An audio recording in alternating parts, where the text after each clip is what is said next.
My hands are still trembling. Not from fear, no, that faded weeks ago, but from the unbelievable storm I just walked out of. Court ended barely an hour ago, and the chaos of the last several months feels like it finally has some closure. My name's Nathan Cross. I'm 41 years old, and up until recently, I believed I had a happy marriage. 12 years. That's how long I was with Vanessa. No children, thank heavens. Just over 8 months ago, the reality I thought I was living in shattered like glass underfoot. It all began when I returned from a business trip to Chicago. Nothing seemed off, until I noticed 2 suspicious charges on our shared credit card. A couple of nights at a swanky hotel in the city. Odd, considering Vanessa told me she was visiting her cousin out in the suburbs that weekend. The gut feeling I had wouldn't let go, so I started checking into it. What I uncovered wasn't a one-time betrayal. It was a long-running affair with some guy named Marcus. Marcus, of all people. Unemployed, crammed into a tiny studio, no real future to speak of. But apparently, he gave her the kind of attention she felt I didn't. That was enough for her. The betrayal hit like a freight train. I didn't hesitate. I filed for divorce immediately. Vanessa left our home soon after, and wasted no time getting legal representation. Her lawyer? Sharp as nails and aggressive. She came at me demanding spousal support like she was entitled to it. $5,000 a month for 5 years. That's a total of $300,000. Money she claimed was necessary to maintain the life she'd grown accustomed to. She painted herself as a woman who gave up her career growth to support my professional path and nurture our relationship. The reality? She nurtured her wardrobe and daily brunch schedule more than anything else. She'd sleep until 10, spend her afternoons sipping mimosas with her circle, and never remembered our anniversary. I never made a fuss. I was making a solid 6-figure salary, and assumed she just needed time to find her calling. Clearly, she found Marcus instead. My attorney, Clara Benton, is the one who grounded me. She warned me that the legal system often favors the spouse seeking alimony, especially with a noticeable income disparity. She emphasized that the most powerful thing I could do was stay composed, focus on truth, and most of all, document everything. That was the turning point. Because unknowingly, Vanessa had handed me all the ammo I needed. She had insisted we keep our finances joint. She said it helped with budgeting and transparency. I agreed naively. That trust turned out to be my saving grace. Clara and I dug through years of statements, 5 years to be exact. What we discovered was staggering. Every single month, she pulled out exactly $3,000 in cash. Not randomly. Always from an ATM just blocks from Marcus's building. We paired those withdrawals with her credit card records. Dinners for 2, luxury purchases from men's boutiques, even car rentals registered under Marcus's name. We compiled it all into a thick dossier Clara jokingly dubbed the Vanessa Files. It was comprehensive: dates, dollar amounts, receipts, screenshots. Every shady move she'd made while pretending to be my devoted wife. Then came the hearing. Her attorney spoke first. She made it sound like Vanessa had sacrificed everything for me, that I owed her a lifestyle. Vanessa sat there with fake tears in her eyes, talking about all she gave up, even going so far as to show spa bills and pictures of luxury gifts I'd bought her. As if those indulgences were part of some obligation I now had to continue funding. When it was our turn, the judge, Diane Mercer, looked over at me and asked if we had anything to submit. Clara stood up without hesitation. Yes, Your Honor. We have substantial evidence that the petitioner has continued living a lavish lifestyle, just not funded by her own work. And then piece by piece, Clara laid it all out. The hotel stays during my business trips, the cash withdrawals near Marcus's apartment, clothing purchases and romantic dinners clearly meant for 2. And the cherry on top? Screenshots from Instagram, posts Vanessa had since deleted, of her sipping champagne in Marcus's apartment, captioned with ridiculous phrases like "finally home." Vanessa's face lost all color. Her lawyer tried to object, mentioning invasion of privacy and claiming irrelevance, but Judge Mercer wasn't buying it. She leaned forward and said, "Objection overruled." The courtroom was dead silent. The judge went over the evidence, page by page, her face unreadable. Then she spoke. Vanessa's request for spousal support? Denied. Not only that, Judge Mercer called her actions calculated deceit, noting that she had clearly misrepresented her financial needs. I left that courtroom with nothing more than the shirt on my back and my dignity fully intact. Vanessa, on the other hand, walked out without the alimony she thought she was entitled to, and with a reputation that took a serious hit. I never expected to be in a divorce battle. I never imagined the person I loved most would turn into someone I barely recognized. But if there's one thing I learned from this mess, it's this.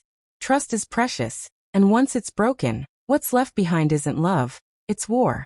The courtroom was silent as the judge looked over the documents, adjusted her glasses, and calmly uttered, "Objection overruled. Proceed." I didn't glance at Vanessa, but I could feel the heat of her glare, like I had betrayed her by telling the truth. As if uncovering her lies was somehow more offensive than her infidelity or the audacity to ask me to finance her affair. Once Clara finished presenting the evidence, the judge leaned back in her seat and said, without hesitation, "I've seen enough." The request for alimony was denied on the spot. Vanessa was awarded absolutely nothing. Not a cent. But it was the judge's closing statement that stayed with me the most. It's clear the petitioner isn't struggling to survive. She is attempting to offload the consequences of her decisions onto the respondent. This court does not support such misuse. Vanessa didn't say a word. She stood, stormed out of the courtroom, and her attorney followed closely, clearly trying to calm her down. I just stood there frozen, stunned. Years of deception, gaslighting, emotional manipulation, and betrayal had all been laid bare within half an hour. When I finally stepped outside, the sun hit my face and I took the first real breath I'd taken in months. It wasn't victory I felt, it was validation. The truth had finally been seen, and that was enough. But I was wrong to think it was over. Just 2 days after the judgment, the phone started ringing. First a couple of clients, then more, each one calling with concern, asking if the rumors were true. Confused, I went online, and there it was. Vanessa had launched a full-blown smear campaign. All over social media, she painted herself as a devastated wife discarded by a cold-hearted man. In video after video, she sobbed into the camera, accusing me of emotional abuse, abandonment, and weaponizing the legal system because I couldn't handle her growth. "Falling in love isn't a crime," she cried, fake tears glistening as she told her version of events. "I didn't cheat. I evolved." He couldn't keep up. The reaction was immediate. My inbox filled with venom. Strangers condemned me as a narcissist, a manipulative monster. To make things worse, her new boyfriend Marcus, the same one she cheated with, posted a shirtless photo with the caption, "Real men don't have to buy love. They inspire it." And Vanessa had tagged my business in every post. It was clear. If she couldn't win in court, she'd try to ruin me in public. Clara, ever the professional, advised me to stay silent. But watching everything I had built come under attack, while she played the victim, pushed me to act. We filed a defamation suit. Subpoenas went out for digital evidence, screenshots, texts, audio recordings. The most damning piece? A voice message Vanessa had sent to a friend, laughing as she explained how she was going to turn me into the villain. "I'll look like the heartbroken wife, and maybe I'll get some sponsors out of it," she said, gloating. That was her plan all along. To exploit public sympathy and spin her betrayal as some sort of bold, feminist rebirth. And just when I thought it couldn't get any more surreal, I got a call from her mother, Diane. I hadn't spoken to her in years.